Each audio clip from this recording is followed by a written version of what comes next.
I step off the truck, and my boots hit the muddy earth with a dull squelch.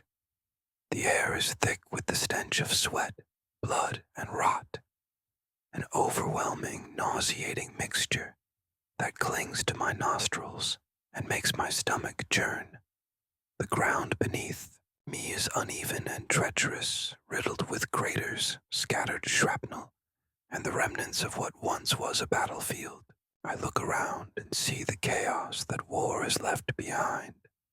Barbed wire tangled like the veins of some dying creature, broken fences, and the distant rumble of artillery pounding the earth in relentless, deafening waves. I move cautiously, each step weighed down by fear and adrenaline as I approach the trench. The entrance yawns open like a dark maw, a gaping wound in the earth filled with shadows and the faint, flickering light of makeshift torches. I lower myself carefully, trying not to slip on the slick, muddy slope, and slide into the trench. The cold, damp air hits me like a slap, and I can feel the dampness seeping through my uniform. It smells of human waste, burnt gunpowder, and the petrichor after a long rain. Only the rain never comes, just the constant, oppressive drizzle of despair. Inside, the trench is a narrow, winding maze of dirt walls, reinforced with sandbags that are soaked and sopping. The air is thick with the smell of decay, and I see the aftermath of chaos. Discarded weapons, torn up ration packs, and the blood-stained cloth of a soldier who didn't make it. I glance to my side and see a fellow soldier, eyes hollow, face streaked with dirt and grime, clutching his rifle as if it's the only thing keeping him anchored in this hell. A tall, stern-looking officer steps forward, his face scarred from shrapnel, eyes cold and calculating. He looks at me with a mixture of exhaustion and authority, and his voice is rough but steady. He tells me to stay alert, that the next wave could come at any moment, and that we need to hold this line. As he speaks, I can't help but think about the families waiting for us back home. Mothers, fathers, wives, children, all unaware of the horrors we face every day, just to survive. The night drags on, and the sounds of battle become a constant background hum. Distant explosions, the crack of sniper fire, and the occasional scream that echoes through the trench. I hear the thud of a mortar landing nearby, and my heart jumps into my throat. The ground trembles beneath me as dirt and shrapnel rain down, and I dive into the mud, covering my head instinctively. When it subsides, I look around and see a soldier nearby, bleeding from a leg wound, his face pale and strained. I reach out and try to help him, but there's nothing I can do but hold his hand and hope the pain will fade. Time becomes a blur of exhaustion and terror. I see comrades fall, some only children, really, barely out of their teens, their faces frozen in shock, eyes wide open and staring into nothingness. The blood pools around them, mixing with dirt to form a dark, sticky mess that makes my stomach turn. I hear the sickening squelch of bodies being dragged or tossed aside, the terrible crunch of bones shattered beneath boots or shovels. It's a relentless symphony of suffering, guttural screams, the drone of distant artillery, the whisper of rats scurrying over corpses, searching for scraps of flesh or a dropped ration. The days bleed into nights, and each one is a test of endurance. The cold seeps into my bones, leaving my fingers numb, my lips chapped and cracked. I see the sky turn a sickly green as flames from nearby explosions light up the horizon.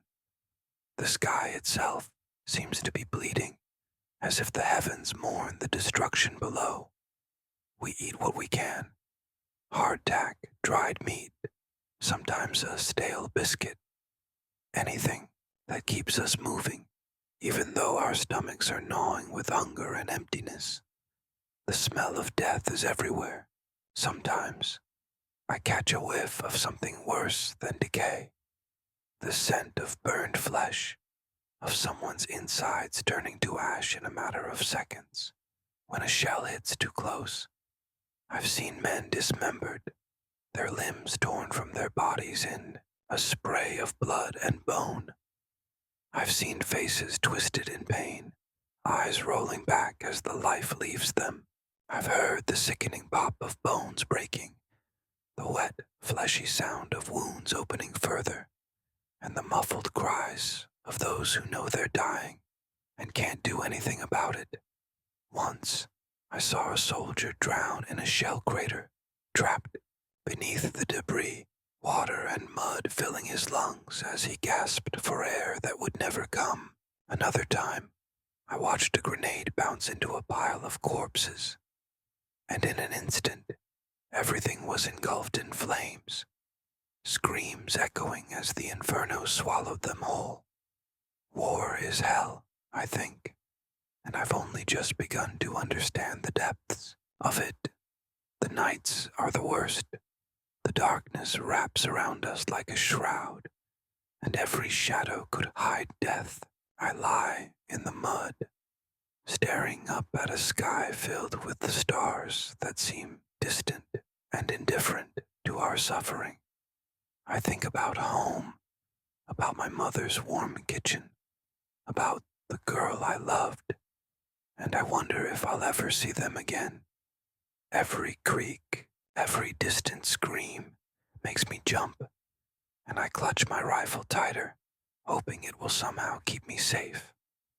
But I know deep down that safety is a lie, a false hope we cling to as the world falls apart around us. Sometimes I hear the faint sound of footsteps approaching, and I freeze, heart hammering in my chest. It could be a sniper, or it could be my own men moving silently through the night, checking on each other. The silence is worse than the noise, an unnatural, heavy quiet that presses down on my ribs, suffocating.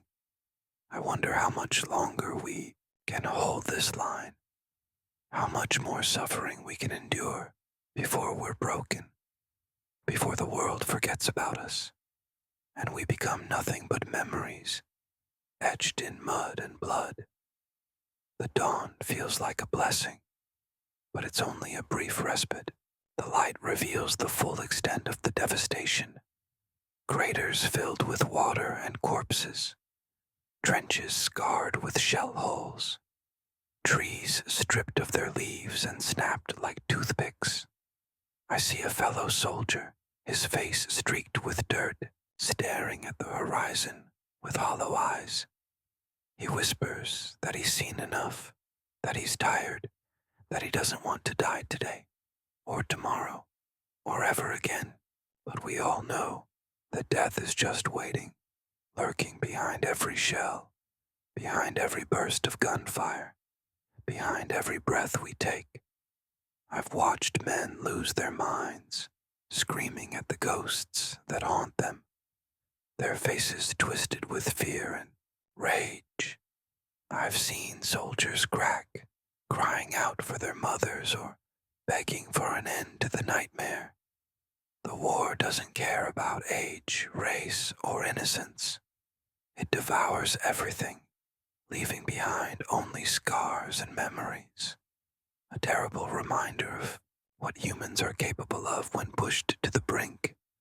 And yet, despite all the horror, I cling to a flicker of hope, hope that somehow this will end, that someday we'll march home, battered but alive, and rebuild what's been broken. But for now, I am just a soldier in the mud, in the chaos, fighting not just for survival, but for a sliver of humanity, in a world gone mad. Every day is a battle against the enemy, against fear, against despair, and I pray that I will find the strength to keep going, because if I don't, I know I'll be lost forever in this hellscape of war, swallowed by the darkness that seems to have no end. The night comes slowly, like a creeping sickness. The sun sinks beneath the rim of the world, turning the sky a murky mix of bruised purples and fading firelight. For a moment, it's almost beautiful. Almost. But then, the darkness settles in, like a shroud, and with it comes the cold, the fear, the waiting. The trench exhales a heavy sigh, the sound of boots shuffling, whispered voices, and the rattling clink of gear as we begin to settle in for what passes as rest. I find a spot near the back wall, half sheltered by a stack of waterlogged sandbags. The mud is thick, cold, and clinging. It swallows everything. My legs, my boots, even my will.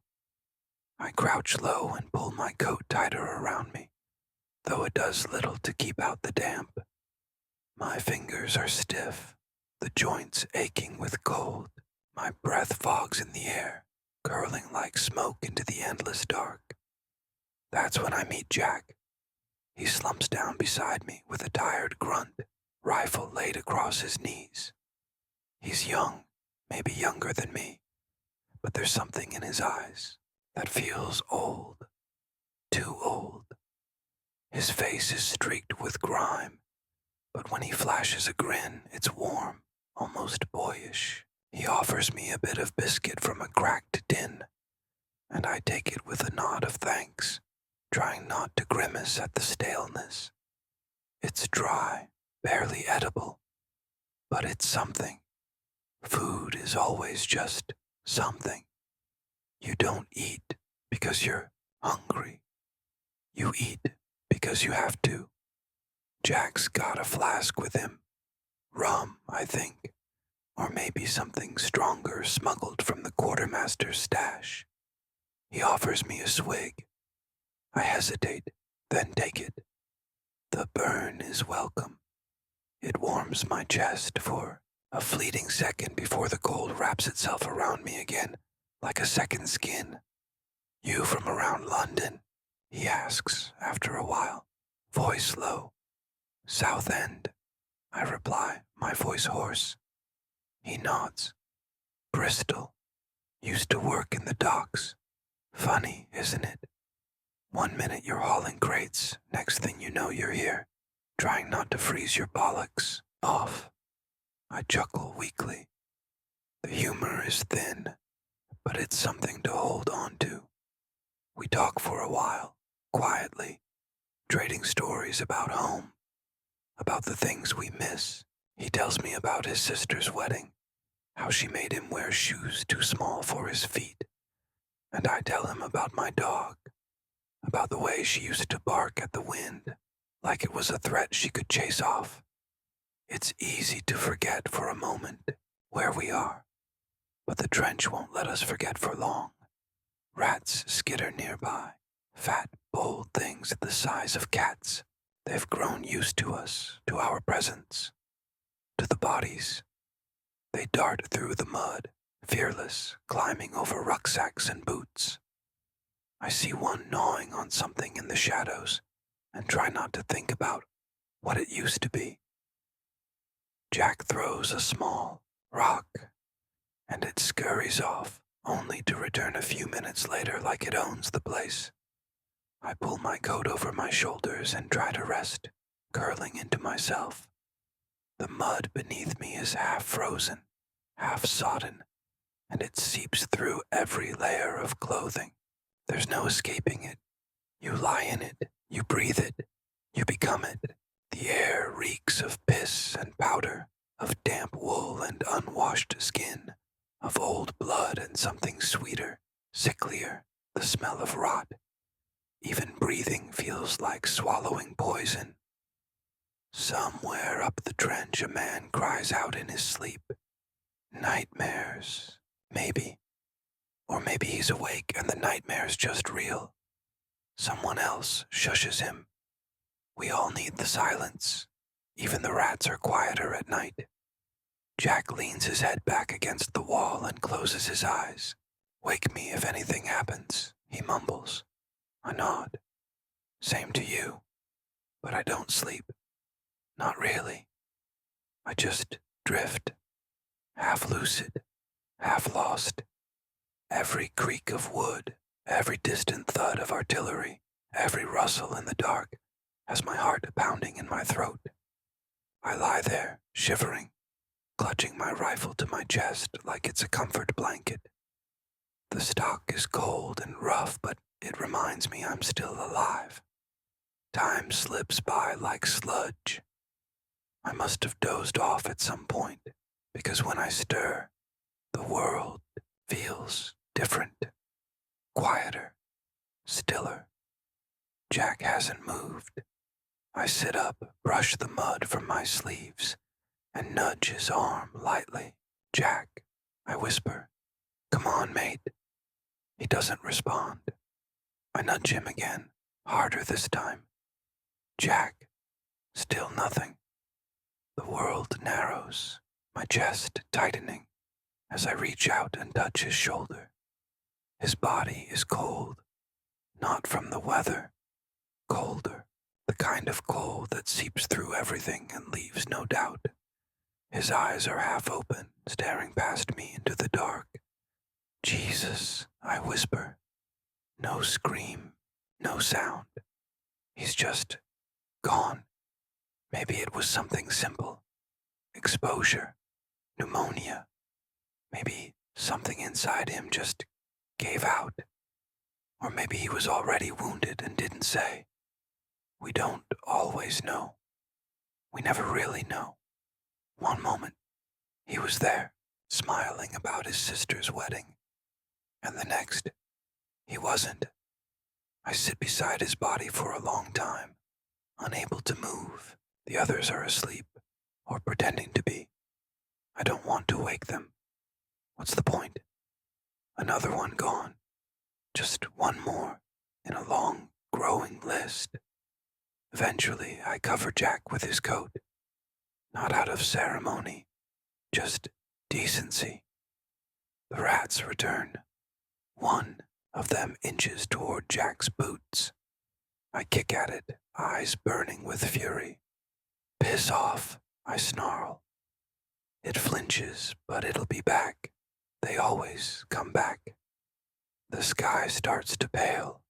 Not sunrise, not yet, but that sickly shade of gray that comes. Before the world decides whether to wake up or fall apart again, I pull my coat tighter, shake the stiffness from my limbs, and lean my head back. I feel hollow. Just another night. Another friend gone. Another piece of myself chipped away, buried somewhere in this trench with the rats and the mud and the smell of rot. I whisper a prayer I barely remember from my childhood. Not for me, for Jack, for the boy from Bristol who shared his last biscuit and his last laugh and didn't live to see the morning.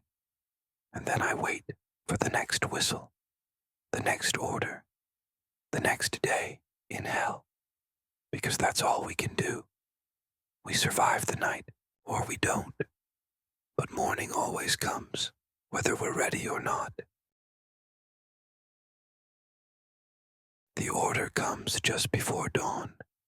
We all hear it, passed down the line like a death sentence. A whispered command that moves from mouth to mouth with the weight of inevitability. Prepare to go over. 3 words that split my world in two, the moment before and whatever might come after.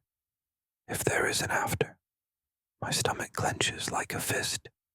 I can feel the bile rise in my throat as I try to steady my breathing, but my chest feels too tight, like it's been cinched with wire.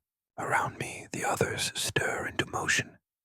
Quietly, solemnly, we check our rifles, tighten our boots, adjust our webbing. Some say nothing. Others murmur prayers or light cigarettes. With trembling hands, the smoke curls into the cold morning air, brief ghost of lives we may not have time to finish living. The trench is silent now, save for the soft clicks of equipment and the distant thud of artillery, friendly this time, pounding the enemy's front line in an attempt to soften it. We all know it won't help much. It never does. They'll be waiting, just like they always are, with their machine guns primed and their eyes on the wire. I press myself against the trench wall, my hands slick with sweat despite the biting cold. My heart is racing so fast I feel dizzy, like the world spinning too quickly beneath me. I think of my mother, her face blurry now in my mind, and the way she used to hum when she cooked dinner. I think of the girl I left behind, how her hand fit into mine like we were made to hold each other. I try to hold on to those thoughts, but they feel fragile, like glass in a storm. A whistle blows, shrill and sharp, cutting through the silence like a blade. It's time, the officer shouts. Over the top. Go, go, go. I climb the ladder with legs that barely respond, my rifle clutched in my numb hands. For a second, I hesitated at the edge. The world above is pale and gray, shrouded in smoke and mist. And then I move. I don't think. I just go. My boots hit the earth, and I'm out in the open. The sky above me a vast, merciless expanse. The cold air slams into my face. I run, my feet pounding the mud, every step a gamble. All around me shapes move, men shouting, stumbling, charging. Some fall immediately, hit before they can take 3 steps. I hear the machine guns open up with a guttural roar. The sound is deafening. Bullets whistle and snap past my ears, some so close I can feel the heat of their passage. The world erupts. Shells scream through the sky and explode in massive geysers of dirt and fire. The ground heaves beneath me like it's trying to shake us off. I trip over a root or a body, I don't know which, and slam into the mud. For a second, I can't breathe. The air is full of smoke and grit and death. I scramble to my feet, heart hammering, and keep moving. There's no choice. Stopping means dying. Around me, men are screaming, some in pain, others in rage. I see one clutching at his throat, blood spraying between his fingers, eyes wide in disbelief. Another has no legs below the knee, crawling with what little strength he has left, leaving a red smear in the muck. Someone grabs at me, pulling at my coat, begging me to help. But I can't stop. I want to. God, I want to. But I can't. If I do, I die too. The wire comes into view, thick, tangled, razor-edged. Some of it's been blown apart, but not enough. Men are getting caught, hanging like broken marionettes, torn open by the barbs. I see one soldier trying to cut through with shaking hands when a round hits him in the chest. He doesn't scream, he just crumples, silent, like a puppet with its strings cut. I find a gap, small, barely wide enough, and squeeze through, the wire clawing at my sleeves. My hands are shaking so badly, I can barely hold the rifle, but I raise it anyway, aim into the smoke, and fire. I don't know if I hit anything. I don't even know what I'm aiming at. Shapes move in the mist, friend or foe, I can't tell. The world is chaos. No direction, no order, just noise and motion and fear. I drop into a crater for cover, landing hard on something soft. I realize too late it's a body, half buried, missing a face. I gag, turning away, trying not to throw up, but my stomach revolts, and I heave into the mud, bile burning my throat. There's no time to recover. Another explosion hits nearby, showering me with dirt and hot metal. I scream without realizing it, my ears ringing, the world spinning. Someone lands beside me. Another soldier, face wild-eyed and bloodied. He shouts something I can't hear, but I nod anyway. We move together, crawling through the mire, trying to find some semblance of safety. There is none.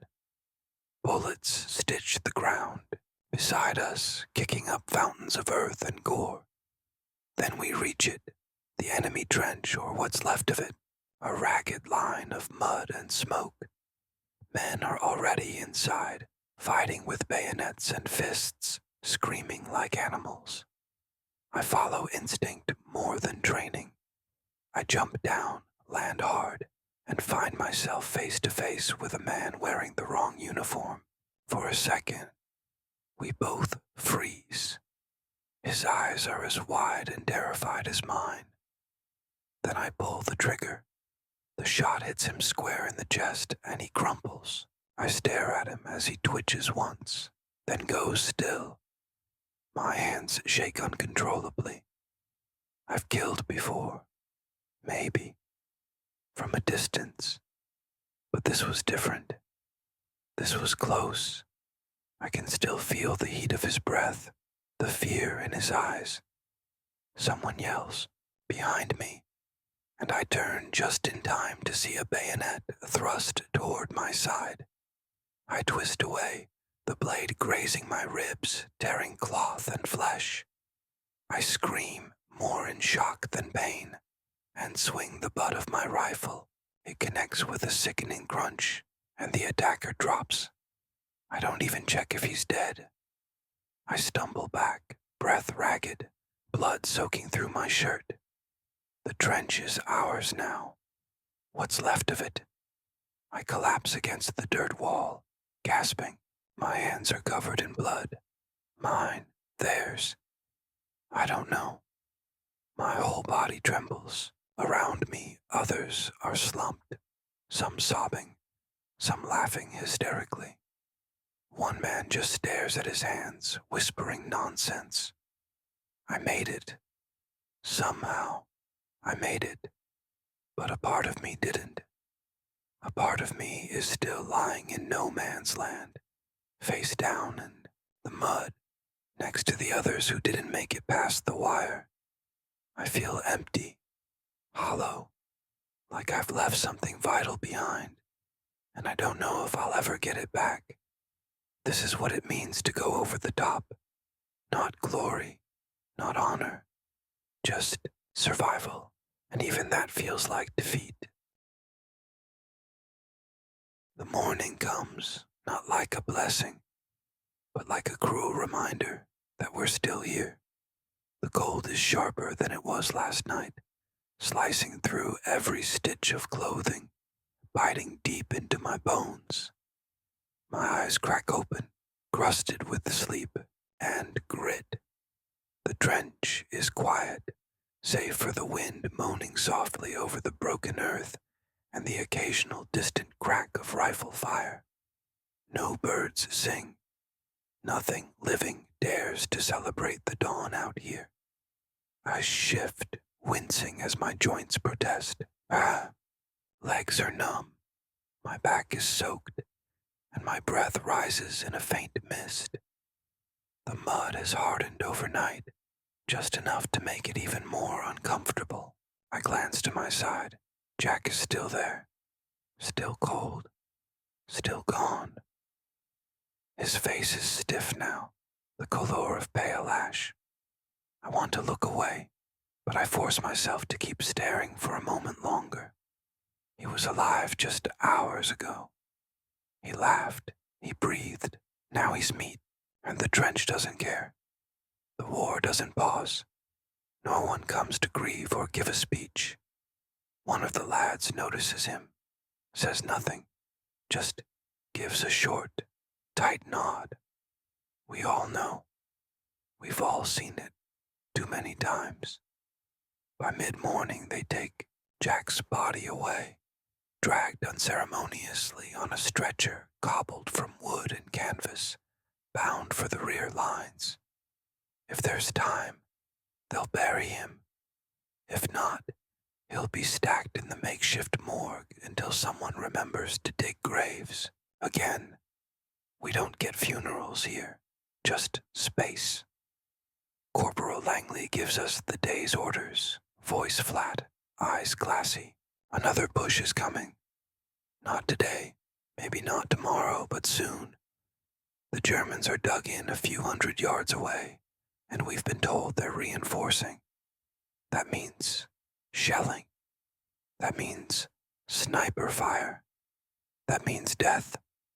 The whole trench tenses at the thought of it, like a muscle that knows it's about to be torn. I try to eat something, a strip of tinned meat that tastes like rubber and old pennies. I chew slowly, not because I'm savoring it, but because my throat's so dry it's like swallowing chalk. We get water in canteens, half frozen and metallic. I drink sparingly, enough to keep from coughing up dust. Supplies are late again. They say there's been heavy fire on the road behind us, German planes strafing the convoys. One truck exploded yesterday. Some of our food was on it. Some of our men, too. A few hours pass in uneasy quiet. Then the sky opens up. It starts with a high-pitched whine, a sound that every man here has learned to fear instinctively. Mortars. The first shell lands 2 trenches over. A geyser of dirt and body parts erupts in the air. Someone screams. Another follows. Then another. The sky flashes. The ground jumps beneath us. It's like the earth itself is trying to shake us off. I hit the ground, face pressed into the muck, arms over my head. The blast wave rolls over us, hot, deafening. Chunks of wood and rock rain down like thrown knives. I feel something slam into my shoulder, but it's just a lump of wet clay. Nothing bleeding. Not yet. The screams rise up again, closer now. I lift my head. The trench to our left is gone. Just gone. Flattened, filled with fire and black smoke. Men stagger out of it, or what's left of them. One of them is missing a leg. Another clutches his side and trails dragging in the mud behind him like a grotesque tail. I want to look away. I can't. Private Moore, kid from Manchester, barely 18, is vomiting beside me. He's shaking so badly his helmet rattles against his head. I put a hand on his back, steady him. That's all I can do. No words. Words don't mean anything out here. Then the call comes down the line. Stretcher, stretcher bearers. I scramble up, rifle forgotten, boots slipping in the thickening mire. I see a man lying half buried near the lip of a collapsed dugout. I recognize him. Sergeant Weller. His face is slick with blood, one eye swollen shut. A large chunk of shrapnel is buried in his thigh. He's conscious, barely, teeth gritted, whispering something over and over. Get me out, get me out, get me out. We lift him, me and another lad, and carry him through the trench, slipping, falling, dragging more than lifting. The air is thick with the choking stink of burnt powder and flesh. We round the corner, and the ground erupts again. The other lad vanishes, one moment there, the next, just red mist. Weller's body flops to the mud. I dive, arms over my head, shrapnel peppering the wall above. When it stops, I crawl back to the sergeant. His eyes are open, but he's not blinking. I check for breath. Nothing. I lie there, shaking, mud caked to my face, and I scream into the dirt. Not because I'm angry, not because I'm scared, but because I have to. Otherwise, something inside me will break and never come back together. The day drags on. The shelling slows, then stops. We carry out the wounded. We cover the dead. We pile what's left of our rations and try to take stock. Half our unit is gone. Again, I sit with my back to the trench wall, coat pulled tight, boots soaked and heavy. My fingers are trembling. I look at my hands and they don't feel like mine. Just parts. Just tools for surviving. Someone passes a cigarette down the line. I take a drag, let it burn all the way into my lungs. The smoke tastes like ash and soot. Everything tastes like ash now. I don't cry. I can't. I just stare at the gray sky, wondering how much longer this will last. Wondering if the world even remembers we're out here. Wondering if I'll see another morning, or if tomorrow it'll be me lying in the mud, still and cold, like Jack. This is war. Not the kind from the posters. Not the kind with medals and parades. This is the kind that tears you apart piece by piece, until you're not even sure what's left to save. And still, somehow, I keep going, because stopping means dying, and I'm not ready. Not yet. The next story I tell isn't glorious.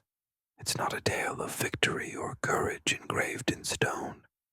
It's a quiet one, buried somewhere deep in the mire and smoke, the kind of story that sticks to you like the damp in your bones, refusing to let go.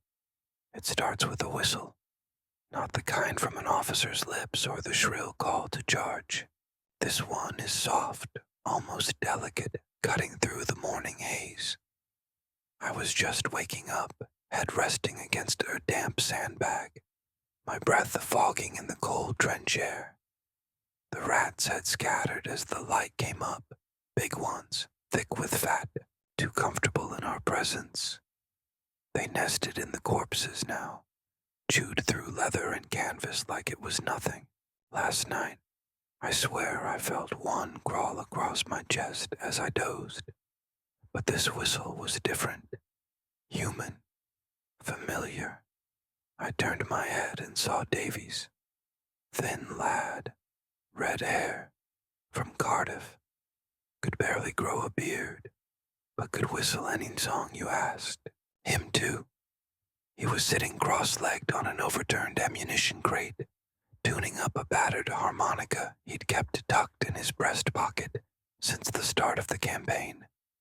He always said he'd play it at the end of the war, when we marched home through the streets of London, beer flowing, people cheering. That morning he played it instead, a low, drifting tune, something that reminded me of my grandmother's porch, of the wind rustling through tall grass in a world that didn't smell like gunpowder and rot. I closed my eyes for a second, just one. And in that second, I forgot where I was. Just the music, the chill, the weight of my helmet still strapped beneath my chin. Then it stopped. The sound cut off, sharp and sudden. I opened my eyes. Davies was gone. Just gone. No scream, no warning, just a smear of blood where he'd been, and the faint smell of cordite in the air. Sniper. Single round. Perfect shot.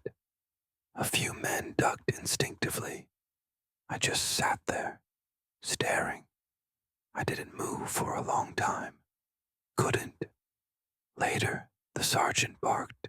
Orders. Get down. Keep heads low. Check supplies. Routine. That's all we had anymore. Routine and mud. We went through the motions, counting ammo, checking water tins, scraping mold off stale as biscuits. One of the lads tried to make a fire with a small ration tin and some damp kindling, but it smoked too much. We stomped it out, fast. Can't give the Jerrys any reason to dial in another shell. I spent the better part of that morning repairing a torn section of duckboard with a rusted hammer and split nails. Every few minutes, a sniper round would ping off metal or crack into wood somewhere nearby.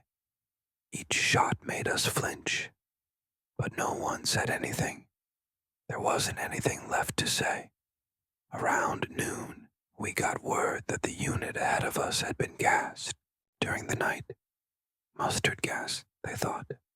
Some survived, most didn't. The medics carried back the ones who could still move, their eyes red and leaking, skin blistered, coughing blood into rags they held, like bandages to their faces. One of them looked straight at me as he passed. I'll never forget his eyes, not just the pain in them, but the absolute disbelief. Like he couldn't believe the world had done this to him, like he still expected to wake up at home, safe in bed. We pulled out the gas masks again, checked the filters. Most were old, cracked, barely held together with twine and spit. The new replacements hadn't come in weeks. A few men traded cigarettes for spare filters, even offered their rations. That's what life had become, bartering for breath. The rain started again in the afternoon. It always did. Relentless, cold, slanting sideways in the wind. It filled the trenches, rising in puddles that became small lakes. Our boots squelched with every step, and soon enough, we were up to our shins again in freezing, filthy water. Someone slipped and fell face first into it. We pulled him out, coughing and gagging. He didn't say thank you. None of us expected him to. That night I shared a cigarette with Holloway, older guy. Used to be a teacher before the war. Quiet type. Wrote in a little notebook every night, by candle stub or matchlight. I once asked him what he was writing, and he just smiled and said, "The truth, so someone remembers." That night, after we smoked, Holloway read me something from the notebook. Just a line. They keep telling us we're heroes, but I think we're just men trying not to disappear. I nodded. He was right. We sat in silence after that, staring out over the edge of the trench. The stars were out somehow. Clear sky for once. I could see the faint outline of trees in the distance, stripped bare, skeletal and reaching. Somewhere, not far off, a machine gun chattered briefly, then stopped. Holloway died that night. Sometime in the small hours, a shell landed directly on the dugout where he slept.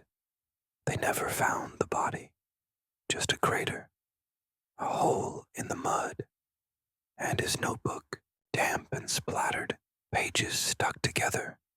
I kept it. I still have it, wrapped in cloth, buried at the bottom of my pack. When things get too much, when the silence is too loud, or the dead too many, I pull it out and read his words. They're all that's left of him, all that's left of a lot of them, really. And maybe, when this is all over, if it's ever over, I'll find a way to make sure someone back home reads it too, so they remember, so none of us truly disappear. The frost was thick that morning.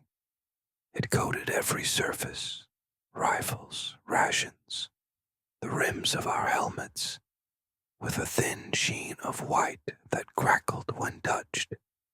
My breath hung in the air in heavy clouds as I pushed myself upright, my back screaming from another night slept on wet boards. The cold had crept into my bones, and I could feel it clinging to my spine like a parasite. My fingers were stiff and raw. I'd slept with my gloves stuffed under my shirt to keep them from freezing solid. We were somewhere outside Hürtgen Forest, deep in the mud and misery of western Germany. The trees stood like the ribs of a dead god, shattered by artillery, stripped bare by fire. All around us the ground was torn and cratered, littered with twisted steel, shattered helmets, and the silent, frozen dead. That day started with silence. No shells, no shouts, no gunfire, just the crunch of boots over frost-bitten mud and the whisper of wind through broken trees. It was the kind of quiet that makes you nervous, makes you feel like the world is holding its breath.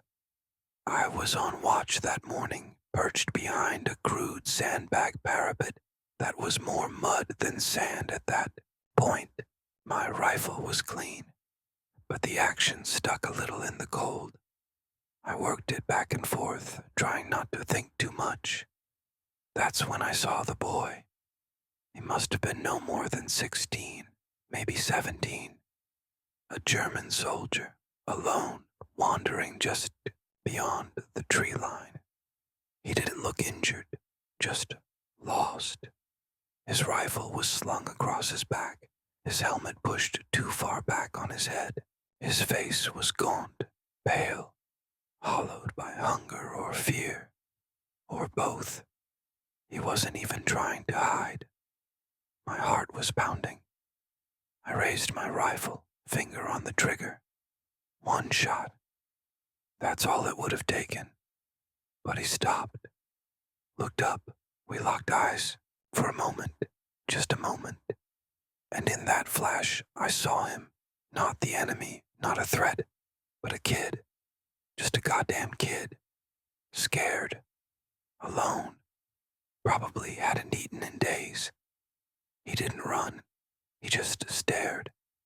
Then, slowly, deliberately, he took off his helmet and held it at his side. I lowered my rifle. "Was Wilstu?" I asked quietly. "What do you want?" He didn't answer, just stood there for a while. Then he turned around and disappeared into the trees. I didn't report it, didn't tell the others. What would I say? That I let a German soldier walk away? They'd string me up or shoot me themselves. But I kept that moment to myself, tucked away in the corner of my mind that still believed in something softer than war. A corner I was desperate not to lose. Later, that day, we got orders to advance a few hundred meters and dig in again. The ground was so hard, we had to use explosives just to break through the surface. Shovels bent. Picks snapped. Still, we dug. By nightfall, we were barely 30 yards ahead of where we'd started. That was the nature of it. Every inch soaked in blood, bought with bodies. We got a hot meal that evening, if you could call it that. Reheated canned stew, thick with grease and mystery meat. It steamed in the cold and burned our tongues. But we ate like animals. We hadn't had anything warm in days. Then the shells came. No warning. Just a distant thump. Then the world exploded around us, earth and fire and metal. The ground lifted beneath my feet, and I was thrown sideways, slammed against a tree trunk, so hard I thought my spine had cracked. When I came to, I couldn't hear anything but a shrill, endless ringing. My helmet was gone. My fingers were bleeding. The trench was gone. Just a gouge in the dirt now, filled with debris and smoke. Crawled toward where the others had been. Found Jennings first, his leg blown off, eyes wide and empty. He wasn't blinking. Then O'Hara, still alive, sobbing, trying to shove his guts back into the gaping wound in his stomach. I pressed my hands over it, trying to stop the blood, but it was no use. He looked at me, tears carving clean tracks down his dirt-smeared cheeks. "Tell my ma," he whispered. "Tell her I didn't run." He died minutes later, hands clutching mine so tight I thought my fingers would snap. I never got to tell his mother. I don't even know if she made it through the bombing raids, back home. That night, we slept in the shell hole, what was left of us. No words. Just the huddle of bodies, pressed together for warmth. The wind howled through the broken trees, and in the distance, I heard the distinct, haunting sound of someone screaming into the dark. Not from pain, just screaming. We never found out who it was. By morning, the frost had returned, covering the corpses like a burial shroud. I wrapped my coat tighter, checked my weapon, and waited for the next order. 'Cause that's what we did. We waited, and we hoped we'd still be alive to hear it. We had stopped pretending it was just another winter by the time the trees began to look like skeletons. Black, bare fingers reaching into a sky choked with gray. Snow lay like a shroud over the land, hiding the corpses, the shell craters, the remnants of uniforms half buried in white. It was beautiful in that cruel way that war sometimes is, still and silent, but hiding rot underneath. The Ardennes was a graveyard, and we were ghosts, drifting through it.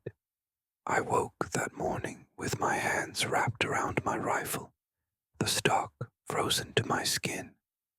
My breath came out in puffs, disappearing into the air, like prayers that no one was listening to. I was buried beneath a blanket stiff with ice, huddled inside a foxhole no deeper than my chest. Frost had crept across the inside of my helmet like spider webs. My feet, wrapped in whatever rags I could find, were numb. I couldn't feel my toes anymore, but I didn't care. You stopped caring after a while. The cold didn't kill you all at once. It chipped away at you, piece by piece. We hadn't eaten properly in 2 days. Our rations were frozen solid, little bricks of beef stew and powdered milk that had to be gnawed through like ice. The medics said we were on the edge of starvation, that our bodies were burning muscle just to keep warm, but we were still expected to hold the line. Always hold the line. The Germans had been shelling us through the night, sporadic, mostly, just enough to keep us awake, to rattle our nerves. Each one felt like the end. You'd hear the whistle, then nothing, then the whomp of the explosion, tearing through snow and men alike. A buddy of mine, Matthews, had taken a chunk of shrapnel to the thigh the day before. We tried to patch him up, but the wound got infected fast. Now he was in the back of the trench, shivering and mumbling to someone who wasn't there. The sun hadn't even fully risen when the order came down. Recon. Patrol. 3 of us. We were to scout a ridge just beyond a line of pines about 500 meters ahead. Command suspected the Germans were massing for another push, maybe trying to flank us. We had to find out, and we had to do it quietly. They picked me, Kowalski, and Torres. Kowalski was a wiry kid from Chicago, with a busted tooth and a sharp tongue. We called him Whistles, because he had this habit of whistling old jazz tunes under his breath when he thought no one was listening. It drove the sergeant mad. Torres was quiet, older, a Mexican-American from El Paso who'd lied about his age to join. He had a scar across his neck and eyes like glass. Never looked quite at you, always just beyond. He didn't say much, but when he did, you listened. He carried a letter from his sister tucked in his shirt, read it every night like it was scripture. We set off just after sunrise, moving low through the snow. The cold made every joint creak. Every breath burned. We didn't speak, just gestures. Hands up, hold, move. The only sound was the crunch of snow beneath our boots and the distant rumble of artillery miles away. The pines offered some cover. Their branches drooped low under the weight of snow, creating a sort of white tunnel as we crept forward. I kept my finger on the trigger, eyes darting for movement, ears straining for anything, twigs snapping, boots crunching. That telltale click of a rifle bolt. Nothing. When we reached the ridge, we dropped to our bellies and crawled forward inch by inch. My belly was soaked through instantly, but I didn't care. Adrenaline does that. You forget about the coal when you're expecting death. We peered over the edge. There they were, a whole German unit. At least a company, maybe more, dug in just beneath the slope, camouflaged in white, working fast to set up artillery placements behind a fallen farmhouse. We watched as they moved crates, laid cables, cleared snow from the barrels of anti-tank guns. This wasn't a patrol. This was preparation. Torres cursed softly under his breath. We knew what we had to do. Get back, tell command, warn them, but something went wrong. To this day, I still don't know what gave us away. Maybe a glint off Kowalski's helmet. Maybe they spotted our tracks in the snow. All I know is that one moment we were still, and the next, gunfire cracked through the trees. Torres took the first hit, a round straight through the chest. He didn't cry out, just stumbled back, blood blooming across his coat, then collapsed into the snow like a puppet whose strings had been cut. I turned to pull him, but Kowalski grabbed my arm. He's gone, he shouted. Move, damn it. We ran. We ran harder than I thought possible through snow that pulled at our boots and branches that whipped at our faces. Bullets stitched the ground around us. I heard a grenade go off somewhere behind me, felt the concussion in my chest. My legs moved on their own. We made it back to the line just as mortars started to fall. The sergeant was already yelling into the radio, calling for reinforcements, for artillery. But it was too late. The Germans hit us less than 20 minutes later, and the snow turned red. The battle lasted hours. I don't remember most of it. Just flashes. Muzzle flashes in the dark. Men screaming. The stink of gunpowder and burning flesh. I saw a man trying to stuff his own intestines back into his gut while crying for his mother. I saw another with his hands blown off, laughing, as if he couldn't believe it had happened. Kowalski died during the second wave. He was crouched behind a pile of sandbags, laying down fire with a bar, when a shell hit just behind him. It lifted him off the ground and slammed him into the wall of the trench. When I reached him, he was still alive. His mouth moved like he was trying to say something, but no sound came out. Just blood. I held his hand until it went limp. When it was over, we were down to half strength. The ridge was still in German hands. We'd held the line, but barely. That night I sat alone in the trench, legs curled beneath me, rifle across my lap. The snow was still falling, soft, silent. I watched it settle on the bodies that hadn't been dragged away yet. I pulled Torres's letter from his coat. It was wet, but I could still make out the ink. It was from his sister Maria. She wrote about the baby she'd just had, a little girl named Elena. She hoped he'd be home in time to hold her. She ended it with, "Come home safe. We need you. I need you." I folded the letter carefully and tucked it into my own jacket. I'd write her, I decided. I'd tell her Torres fought bravely, that he didn't suffer, that he saved lives. It would all be a lie, but it was the only thing I had left to give. In the end, we held the forest. But at what cost? The snow will melt eventually. The bodies will be buried. But I will always remember that day, not because it was the bloodiest or the most heroic, but because it was the day I stopped believing I'd ever go home the same. It was just after sunrise, in spring 1945, when we stumbled upon the village in the outskirts of Dresden, Germany. Most of the buildings had been reduced to stone husks, their walls scorched and sagging, roofs caved in from artillery or the bombing raids that had gutted the region.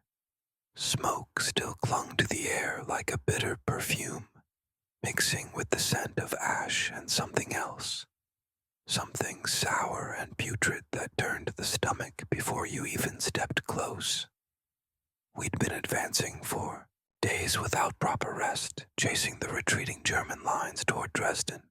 The war was nearing its end, or so the brass kept telling us. But we didn't feel like victors.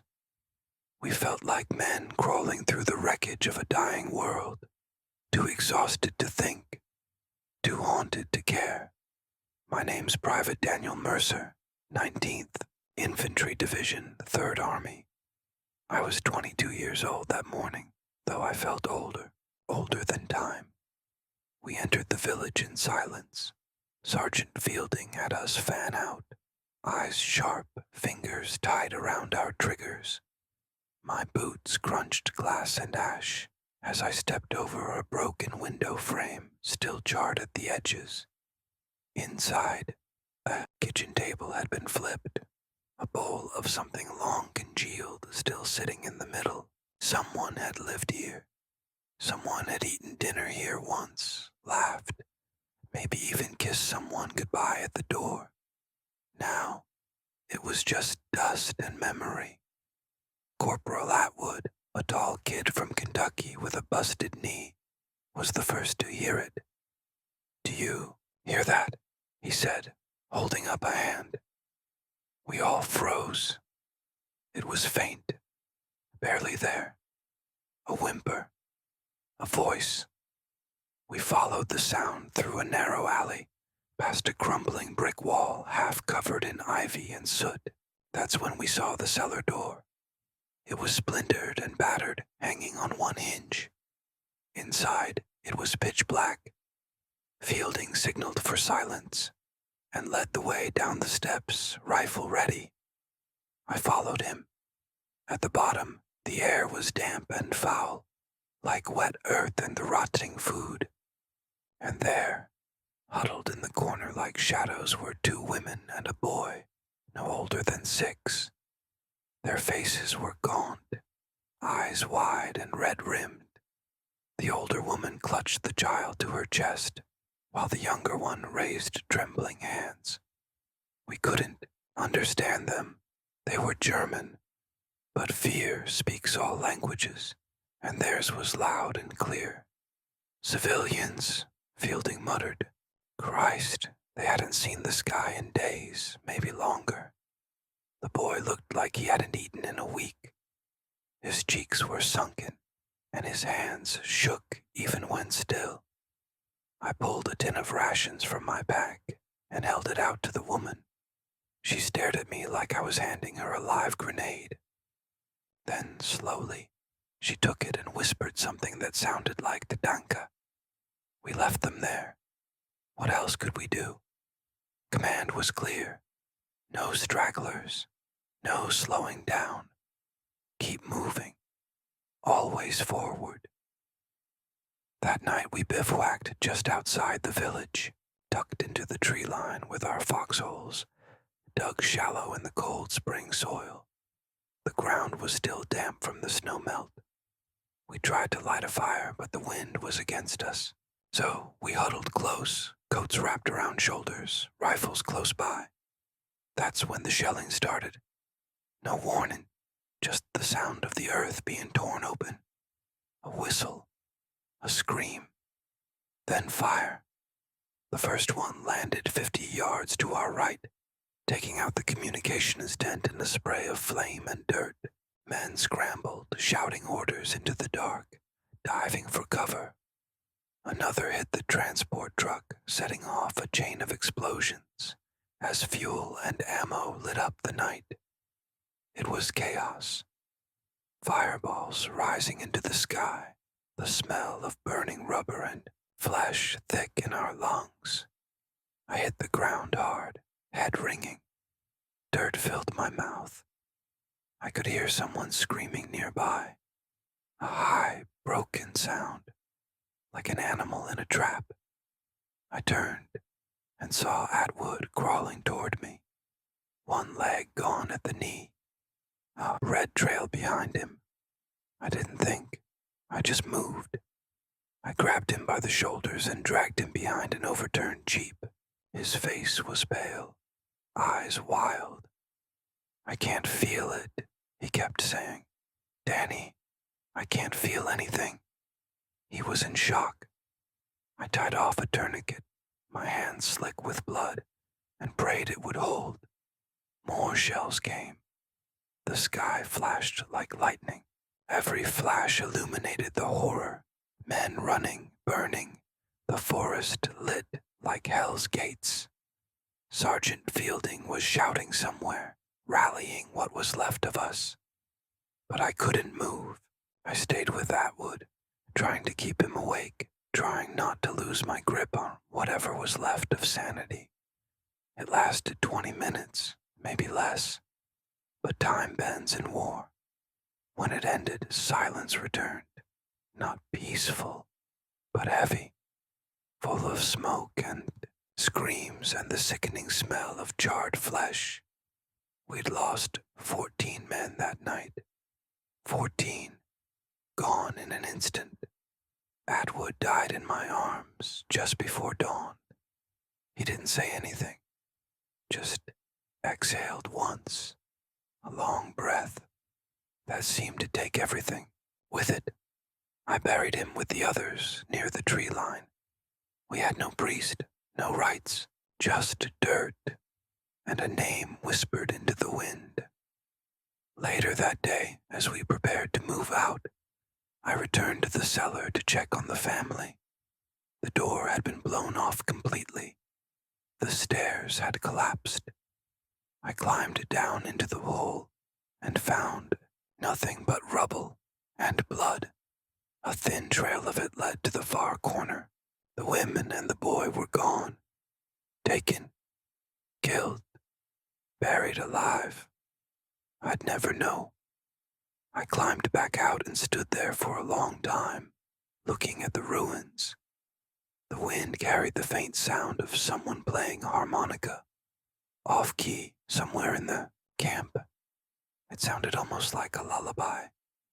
And that's when it hit me, how war didn't just kill people.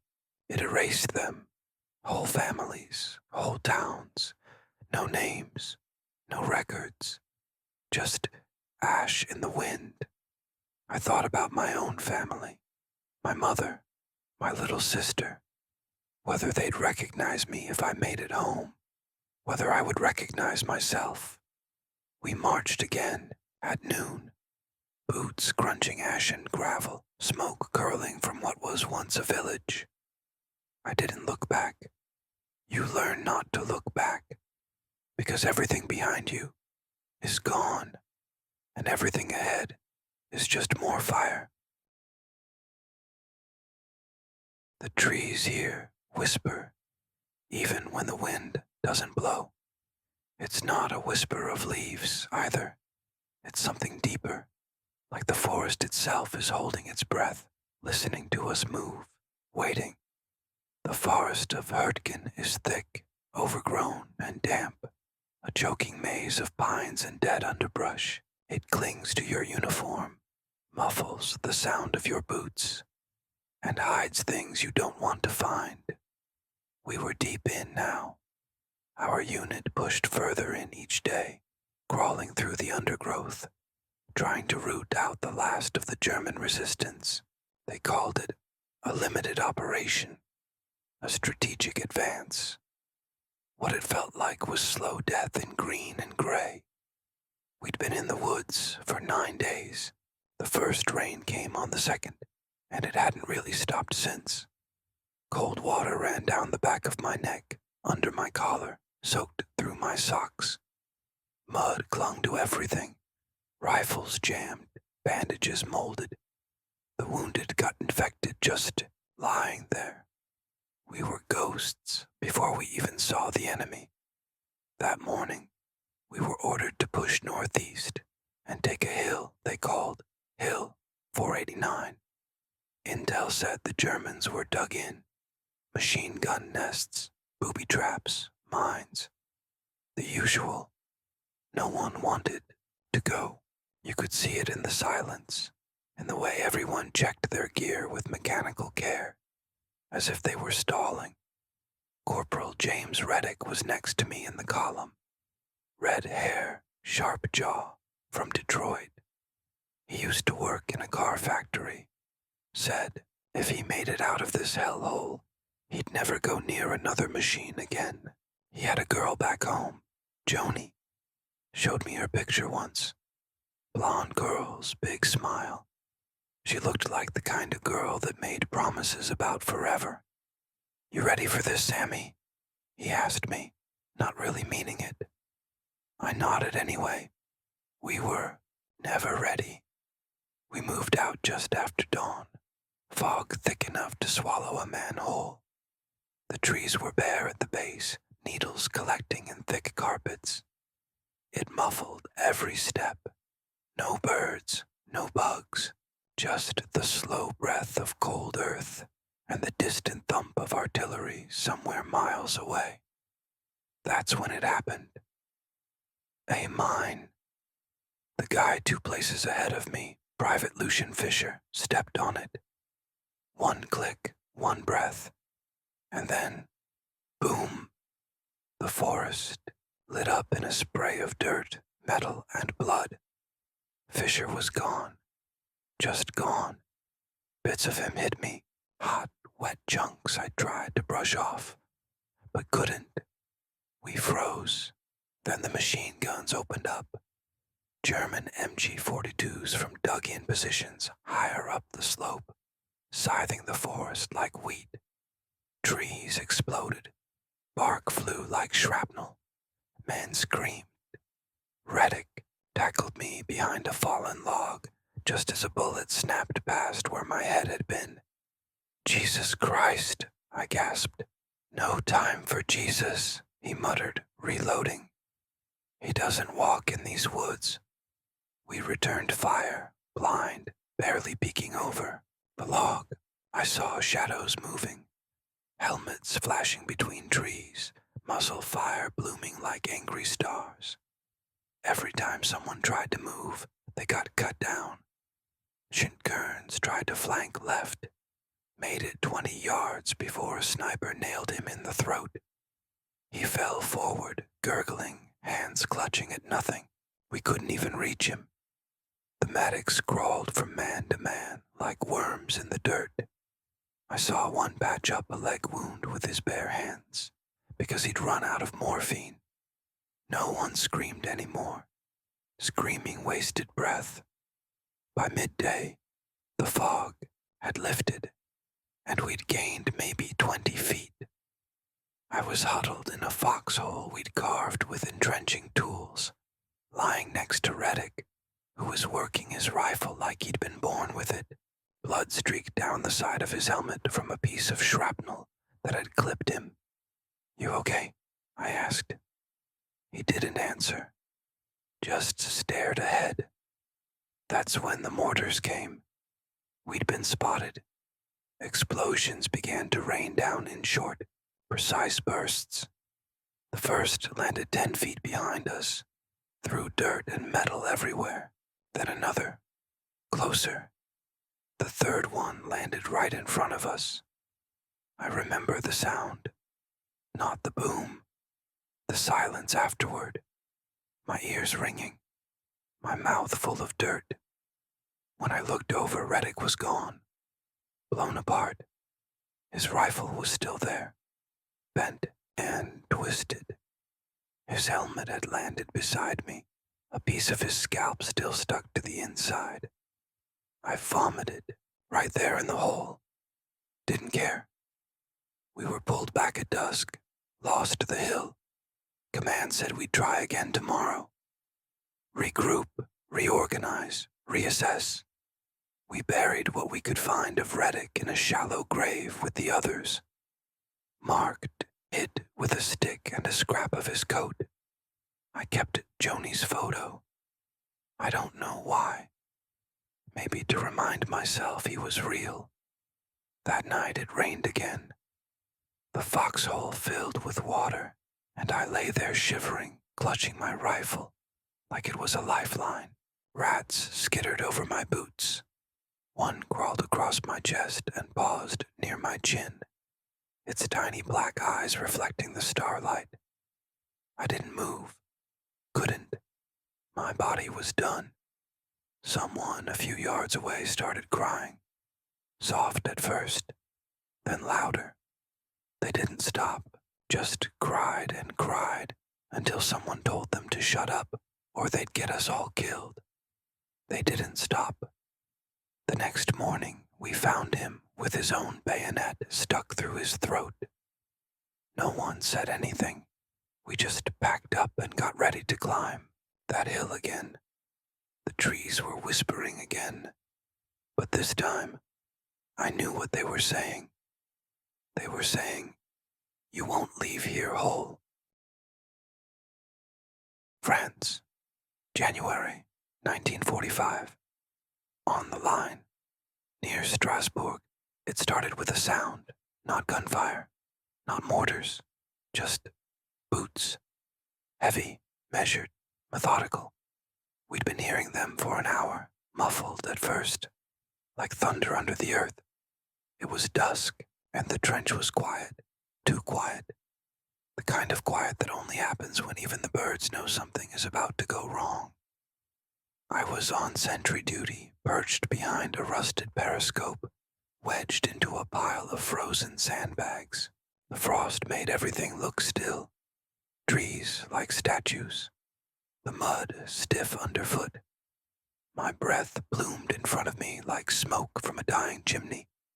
I scanned the tree line, eyes stinging from the cold. Then I saw it. Movement. Just a flicker. Glint of metal catching the last orange light of the sun.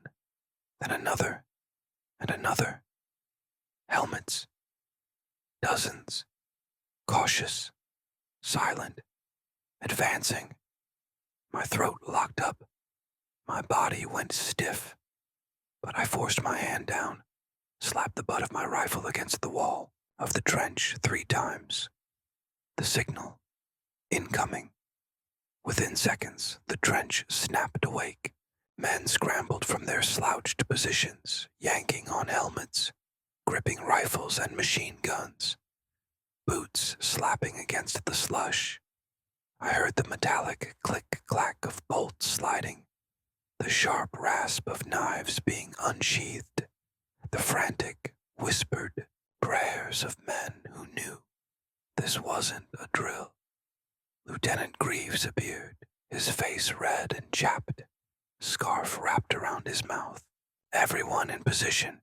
Get the bars up front. Cover the east side. Taylor, to the left flank. Now." I was shaking as I slid down into my firing position, rifle braced on the edge of the trench. My fingers were so cold I could barely feel the trigger. Thompson, next to me, was mumbling something under his breath. Hail Marys, maybe. He'd been religious since the Ardennes.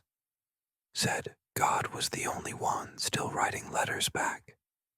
We had no artillery support. Our mortar team had been taken out 2 days prior by a sniper. What we had were rifles, a few Browning automatic rifles, and 2 M19 19s dug into fortified positions on each end of the trench. If the Germans brought armor, we were done. They're coming, someone muttered, and then we heard it. Shouts in German, not yelling, but commands, orders. They were confident. They thought we'd break. Maybe they were right. I felt it before I saw it. The sudden silence just before the storm. Then came the flare. A white flare arced into the sky like a ghost, illuminating everything in stark, ghastly detail. The trees lit up like bones. And there they were, dozens of them, maybe more. Shadows turned to men, rifles, helmets, bayonets fixed. Then they charged. Fire! Our trench lit up with the sound of rifles and machine guns, thunderous and terrible. Muzzles flashed like strobes. The roar of the bars rattled my teeth. I squeezed the trigger of my M1 and fired until the ping of the empty clip echoed. Reloaded, fired again. The Germans kept coming. Some fell instantly, dropping like stones. Others kept moving as if their bodies hadn't realized they were dead yet. Grenades flew, both ways. One landed 5 feet to my right and blew Parker into the wall of the trench, his arm gone, face blackened. He was screaming. I wanted to help him, but I couldn't move. My hands wouldn't stop shaking. Thompson kept firing beside me, yelling something I couldn't hear. The whole world had narrowed into a tunnel of noise and fire and panic. My shoulder ached from the rifle's recoil. My face was wet. Mud or blood, I didn't know. One of the Germans made it to the lip of the trench, leapt in with a bayonet, gutted a guy named Russo before someone shot him point blank in the back. Russo's intestines spilled across the duckboards like spilled rope. He didn't scream, just looked surprised. More flares, more shouting. The attack seemed endless. Then came the worst part, the flamethrower. I saw it too late. A stream of fire roared through the trench like a dragon's breath. It caught Jenkins square in the chest.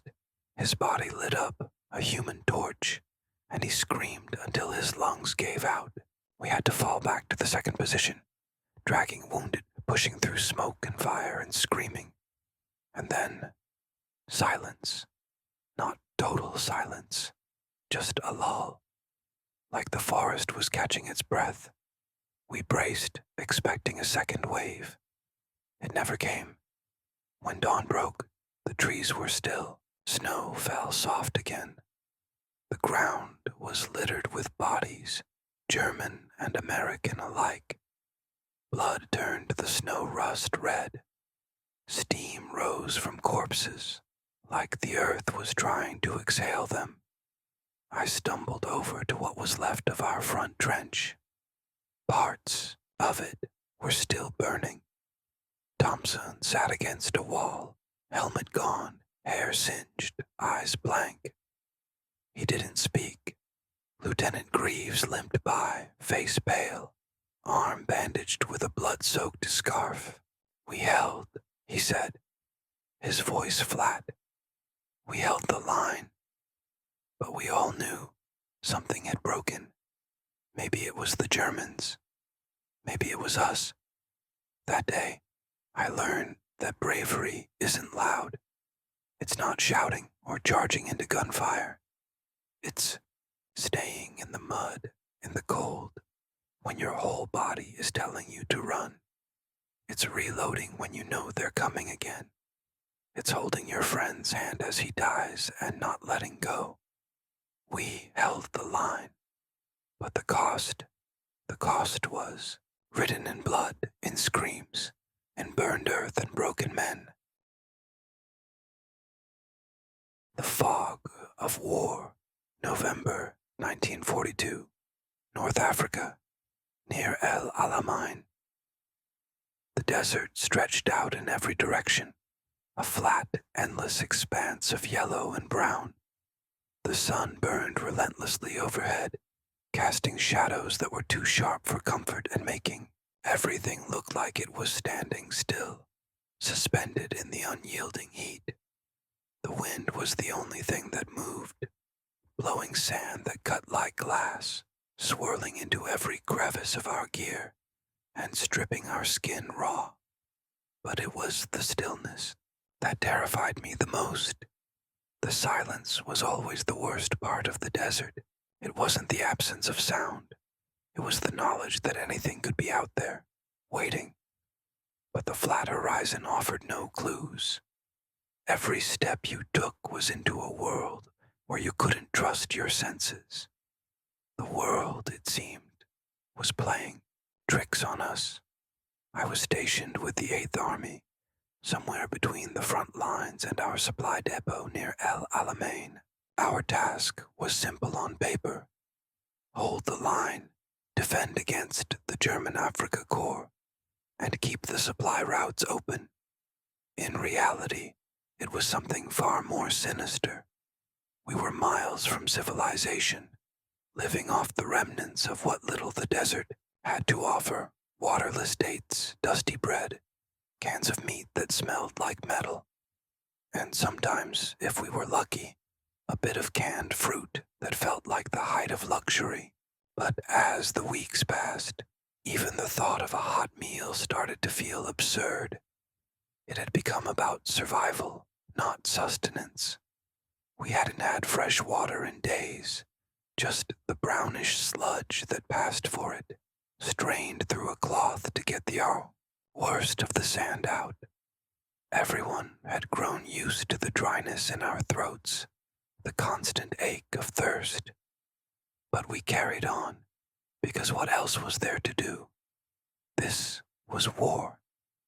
The men around me, my comrades, had become like ghosts. Their faces were drawn, hollow-eyed, like their bodies were just husks, dragging themselves through the desert. We all had our own ways of dealing with the unbearable heat. Some would talk, telling stories of the farms they'd left behind, or the sweethearts waiting for them at home. Others kept it to themselves, closing off from the world and the war. But none of us ever spoke about the fear. At night, the cold descended quickly, and the air would freeze to the marrow. The temperature dropped from 120 degrees in the afternoon to near freezing within a few hours, and we would huddle under makeshift blankets, old canvas, torn tarps, anything we could find.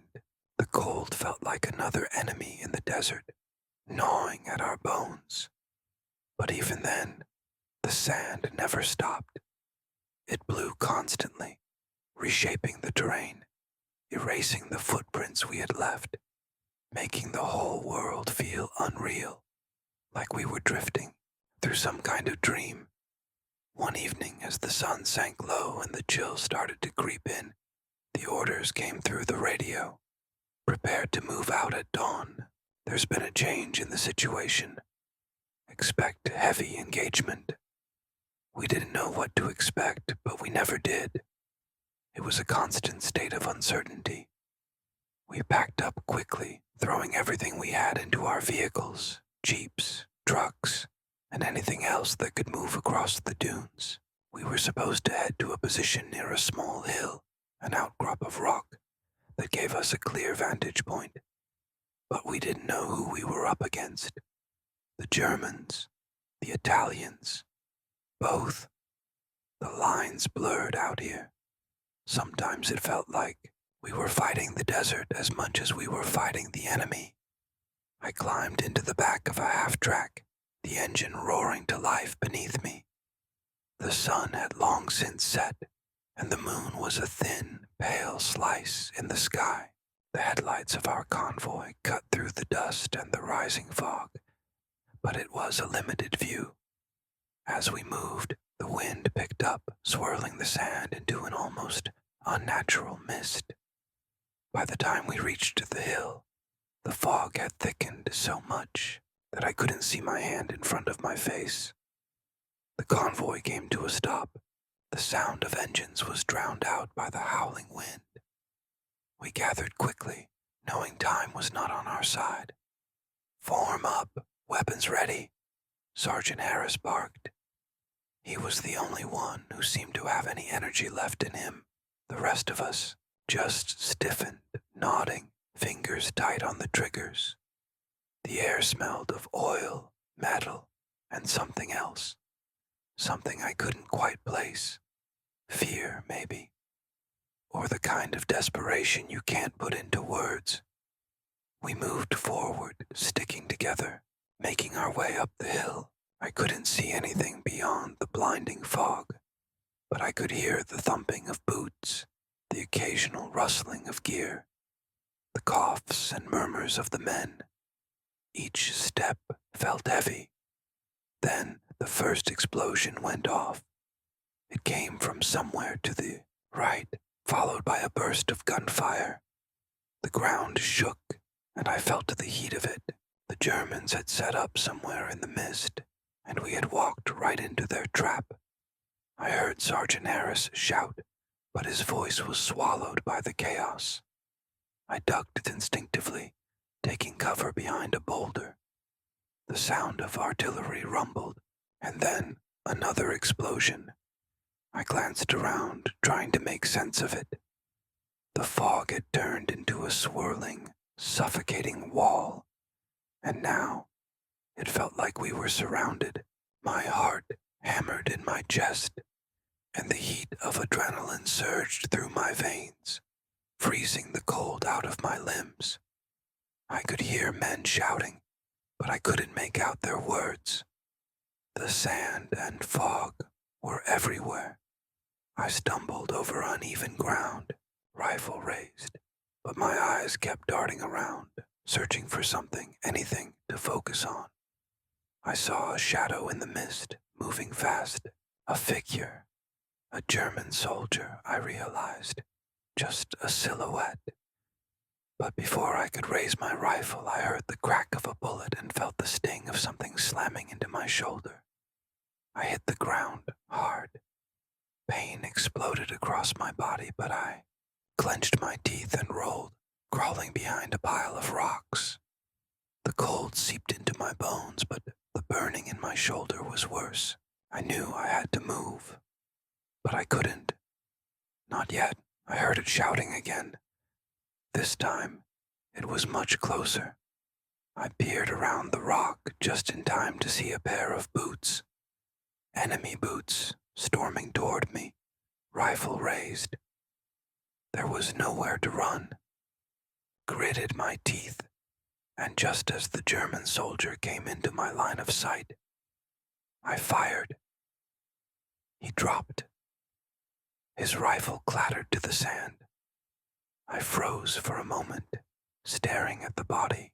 The sand was still falling around us, drifting in the cold wind, and I couldn't help but wonder if this was how it would end. Frozen, alone, buried beneath the desert. But there was no time for thoughts like that. The fog was thickening. More men were moving through it, but I couldn't tell where they were coming from. The whole place felt like an ambush, like something out of a nightmare, but we were too deep into it now to pull back. By the time we pushed forward, we were all disoriented. The fog, the explosions, the random bursts of gunfire. It felt like a dream, like a bad omen. We had to fight, but it wasn't easy. We were fighting ghosts, moving shadows in the sand, sometimes even men from our own side, lost in the mist, unable to see who was friend and who was foe.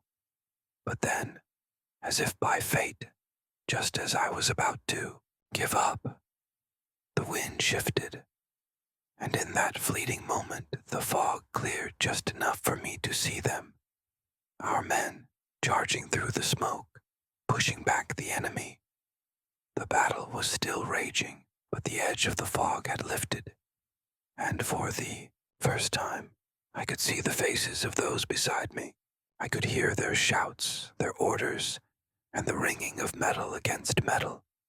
We had made it through the worst of it.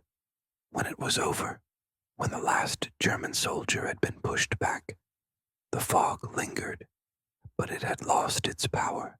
The desert, for all its dust and desolation, was ours again. We had survived. The confusion, the disorientation, and the terror of fighting in that unnatural mist, it was all behind us. I looked down at my shoulder. It was torn open, bleeding freely, but I felt alive. The desert was quiet once more, but the world had changed. I don't know how long we stayed there, holding that patch of land, but we were no longer just soldiers. We were survivors, and the desert had taken its toll on every one of us. The fog had tried to steal our clarity, our focus, our very souls, but we had taken it back. That was the unexpected aspect of it all. Not just the battle, not just the terror, but the understanding that even in the most disorienting, suffocating moment, you could survive. You just had to keep fighting. The Song of Silence. February 1945, Poland, winter. The wind cut through the trees with a cruel, biting force, howling like some wounded beast. The snow was thick on the ground, a constant, shimmering white that made it difficult to see the world beyond the edges of the trenches. It was cold, colder than I'd ever imagined it could be. The frost crept into everything. The boots, the rifle, the thin layer of cloth between my skin and the bitter air. It seeped in past the seams of my uniform, into my bones, numbing me from the inside out. We had been dug in for days, holding a position somewhere just south of a small village that the Germans had abandoned. Rumor had it that they were retreating, but in war, rumors were as dangerous as the enemy. We knew better than to trust anything but the orders given to us through the cold, distant voice on the radio. At first, the days seemed like they would never end. The landscape was a blur of white and gray, with the endless rows of trees casting long, spindly shadows that seemed to stretch out forever in the dying light. The men around me spoke little. A few muttered prayers. Some made jokes about their families back home, but for the most part, the cold had silenced us. The long, freezing nights were punctuated by the distant rumble of artillery and the occasional staccato of gunfire. But it wasn't the cold, the hunger, or the endless waiting that gnawed at me. It was the silence of the dead and the silence of the living, both of which were far worse than any noise. You see, we had been told that we were to wait until the Germans made their move, but they weren't making any moves. Not really. They had been quiet for days, a lull in the fighting, and it was a strange kind of silence that I could never get used to. No artillery, no movement, no gunfire. It was as though we were all waiting for something, but none of us knew what. The fog of war had turned into a fog of expectation. The other men in the trenches seemed just as restless as I was. but they didn't talk about it. They had learned long ago that silence was the only thing that could save them from going mad. I was starting to believe the same thing. It wasn't the constant threat of battle or the occasional skirmish that wore us down. It was the waiting, the not knowing. It was on the fourth morning of this eerie lull that something unexpected happened. We had been waiting for the crack of gunfire, the clash of steel, the chaos that had defined our lives for so long. But instead, we heard something far more unnerving. Singing, soft at first, faint, but unmistakable. I froze. My breath caught in my chest as I strained to hear it. The men around me, too, seemed to pause, as if listening for something we couldn't quite understand. I glanced at the others, trying to gauge if anyone else had heard it. We all had that same look on our faces, confused, uncertain, and for a moment, more afraid than we'd been since we'd arrived in this frozen hell. The singing grew louder, and I recognized the language. It was German. The notes were soft, haunting, and strangely beautiful against the stark backdrop of the war. There was no mistaking it now. It wasn't a chant of aggression or a battle cry. It was something different, something deeper. It was a lullaby. The men were talking now, whispering in hushed tones. Some suggested it was an enemy trick, that we were being lured into a trap. Others thought it was just the wind playing tricks on our minds. But the longer we listened, the more real it became. It wasn't just one voice. It was many. Hundreds, perhaps. It was coming from across the ridge, from where we had expected to face the Germans. But the singing didn't seem to come from a group of soldiers. It sounded like a choir. The impossible thought crept into my mind. What if they're surrendering? What if they've given up? I felt a shiver run down my spine, but I couldn't shake the strangeness of it. We were soldiers, trained for combat, for death. But this wasn't a threat. It was something that none of us could comprehend. Minutes stretched into what felt like hours as we continued to listen to the haunting melody. I looked over at Sergeant Harris, who was staring out into the distance, his hand tightly gripping his rifle. He didn't speak, but I could see that he too was perplexed. There was no order to move out, no shout for action, no command to prepare for the assault. It was then that I realized the truth. We were not waiting for battle anymore. We were waiting for something else, something I couldn't quite put into words. I turned back to my comrades. Some were sitting on the trench edges, their faces illuminated by the pale, cold light of the morning. One soldier, a young lad named Tommy, was resting his head against the cold dirt wall, eyes closed, his face twisted in some kind of anguish. He was murmuring something, and I could barely make out the words, but they didn't seem to be for any of us.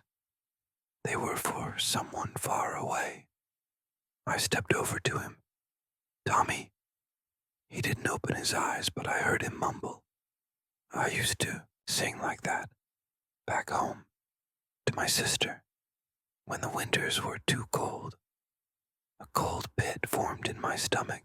I had heard of the horrors men would endure in the war, the way it twisted their minds, how it broke them.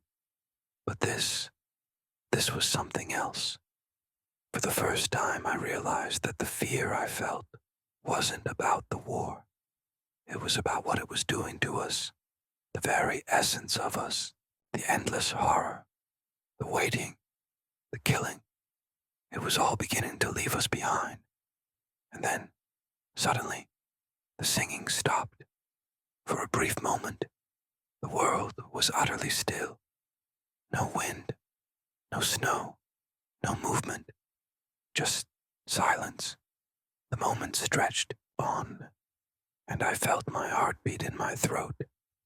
Every breath felt like it was my last, and yet there was a sense of anticipation hanging in the air. And then it came. The sound of boots crunching in the snow, the unmistakable shuffle of feet against the ground. The Germans weren't retreating. They were advancing, but it wasn't like anything I'd ever seen before. It was calm, almost peaceful. They came into view at the ridge, and there was no doubt in my mind now. The singing had not been some kind of trap or trick. It wasn't a feint to lower our guard. They had been waiting too. I saw their faces. The men who had sung that song. They were not the fierce warriors I had expected. No, they were just like us. Tired, broken, and almost human. There were no weapons raised, no guns aimed. Their hands were open, empty. Some had their rifles slung across their backs. Others just stared ahead, almost as if they had forgotten what they were even fighting for. I don't know how long we stood there, frozen, watching them approach. The whole world seemed to hold its breath. "Stay in the trench," Harris shouted. But it was too late. They were already there, standing on the other side, no more than 50 yards away, their eyes wide, haunted. They didn't move forward, but they didn't retreat either. They simply waited. There was no hostility, no shouts of hatred, just silence, the same silence that had filled us all, that had consumed the battlefield, leaving us all more uncertain than ever before. I glanced back at my comrades. They were all staring too, not sure what to do. And then I heard a voice, my own, I think, whisper, "What do we do now?" The answer came not from Sergeant Harris, not from anyone with rank. It came from somewhere deeper, a place that had been waiting for far too long to speak up. A single German soldier took a step forward. He was no older than 19, his face a mixture of dirt and despair. And then, with a trembling hand, he raised it in a gesture that was neither a threat nor a greeting. He raised it as if he were asking for peace. It was the strangest moment of my life, and it was the most human one. We stood in the silence, and I swear I could hear the blood rushing in my ears. The other soldiers beside me were as still as I was, watching, waiting. There were no more words to say. There was nothing to do but wait for what would happen next. And for the first time in what felt like forever, I felt the coldness of the war fade into the background, replaced by the terrifying reality of how far we had fallen from who we once were. The German soldier's hand stayed raised, and in that moment, I realized that the most unexpected thing of all had happened. The war had stopped, not because of some victory or surrender, but because the very reason we had been fighting had vanished. We had forgotten what it was all for. It was no longer about victory. It was about survival. And in that moment, I saw the enemy not as a foe, but as another man, just like me. A frozen hell. The trenches had long become a part of me. I knew the mud as well as I knew my own skin. Its weight, its cold, its grip. It was everywhere, seeping into the seams of our uniforms, creeping into the cracks of our minds. The air was so thick with the smell of decay that I could taste it on my tongue. A bitter, acrid reminder of the world we'd been condemned to live in. But it wasn't the mud, nor the cold, nor the death that made it so unbearable. It was the endless waiting, the waiting for the next attack, the waiting for the next bombardment, the waiting for the end. We had been dug in for what felt like an eternity. The world outside our trench was a blur of white and gray, the horizon barely visible through the perpetual fog and snow. The men around me were weary, broken by the weight of it all. Some had stopped speaking altogether, staring blankly into the distance as though their minds had taken refuge in a place far from this hellhole. Others clung to humor like a life raft, cracking jokes that barely made it past their lips before they dissolved into nervous laughter. I'd been fighting for too long to remember what peace felt like. It had slipped through my fingers, like the grains of sand I once felt beneath my feet in a life before the war, a life that felt more like a dream than a memory now. The sergeant had just given us the order to hunker down for the night when something unusual happened. We were bracing ourselves for the same old routine, wrapping ourselves in our coats, huddling against the damp earth, trying to steal what little warmth we could from the bodies around us, when the first sounds reached us. At first, it was a faint echo, just the faintest vibration beneath the ground. I felt it in my chest before I heard it, a rhythmic thumping that seemed to pulse from far away.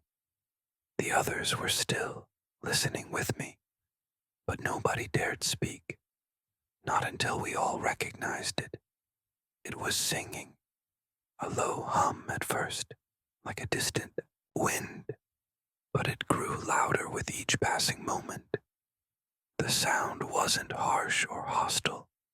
It wasn't the bellowing of orders or the screams of command that came from the other side of the line. It was something else entirely. The song was soft. It was familiar, like a lullaby. I had no idea what language it was in, but I knew the tune. I knew it from somewhere. It was the same kind of song mothers would hum to their children to calm them. The same song my mother used to sing before I left home, when the world seemed whole and nothing but peace seemed possible. The realization hit me like a fist in the gut. The Germans, they were singing.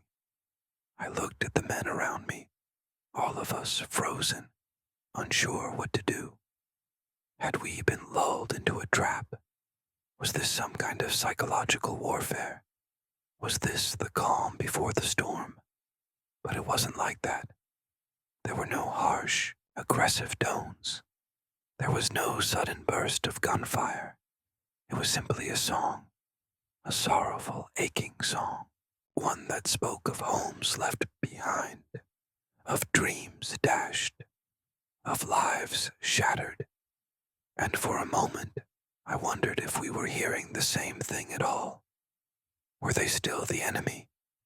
Or were we all just lost souls, caught in a madness that none of us truly understood anymore? I turned to Harris, who had been our leader for months, his face marked with the same scars we all carried. He was staring out into the white expanse, his face pale and drawn. I could see that he, too, was shaken. His hand gripped his rifle so tightly that I thought his fingers might snap. "What do we do, sir?" I whispered, barely trusting my own voice. The uncertainty hung in the air like smoke. Harris looked at me, his eyes cold but distant as though he were seeing something far beyond me. "We wait," he said, his voice rough.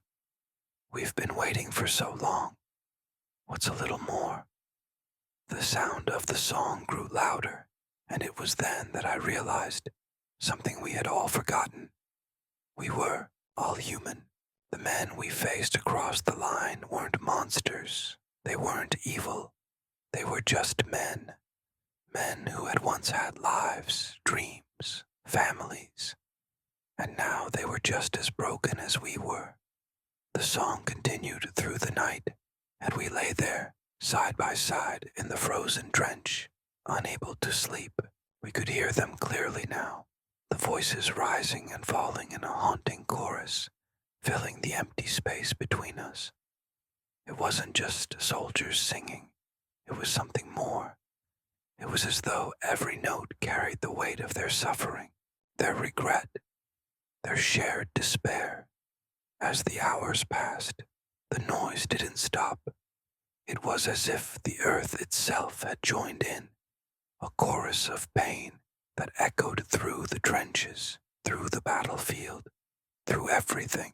And in that moment, I felt something I hadn't felt in what seemed like forever. A pang of longing, a longing for the life I had left behind, for the days when I didn't know what it meant to watch a friend die, or to witness a man lose his mind. The song continued until the first light of dawn broke through the snow. The Germans on the other side had not made a move. They hadn't fired a shot. They hadn't charged, and for one brief, fragile moment, it felt as though the war had ended, not with an explosion, not with a victory, but with a song that united us across the divide. But by the time the sun had fully risen, the song had stopped. Silence fell over the field like a heavy cloak, the same silence that had haunted us since we arrived. We knew it was only a matter of time before the guns would start again.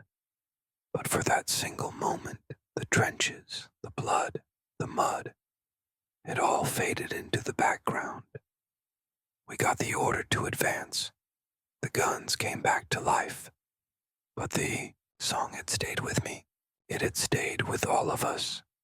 As we climbed out of the trench, my hands still shaking, I heard one last sound. It wasn't a gunshot, nor the scream of a dying man. It was the sound of footsteps, the same footsteps we had been hearing for so long. But this time, they weren't the heavy-booted footsteps of soldiers marching into battle. They were light, almost hesitant. I turned just in time to see one of our soldiers, a young man with the eyes of someone who had seen too much, kneeling in the snow. He was clutching a tattered sheet of paper, some sort of song sheet. He looked at it for a moment, then raised his head to the sky, and he began to sing. The melody was unfamiliar, but the tone was the same, soft, fragile, uncertain. The others stopped, turning their heads slowly, and for a moment, the battlefield seemed to hold its breath. I don't know if they heard it too, but I could feel it, the weight of it. It was as though the very earth was listening to this broken, fractured song, remembering what we had once been. In that fleeting moment, I understood. It wasn't about winning or losing the war. It wasn't about the enemy. It was about who we had been before this madness had consumed us. It was about the fact that, in the end, we were all searching for the same thing, peace. But peace was something that, for now, we could only dream of. And so, with the sound of that song in my ears, I stepped forward, ready to face whatever came next, because the war wasn't over yet. But I knew deep down that one day it would be, and until then, we would all carry that song with us, whether we ever spoke of it or not. We were soldiers, yes, but we were also men, and we were all waiting for the same thing, a chance to remember who we had been before the war, and a hope that we could somehow find our way back to that lost world. The snow continued to fall. The war continued to rage. But for just one moment, everything else faded away, and all I could hear was the song,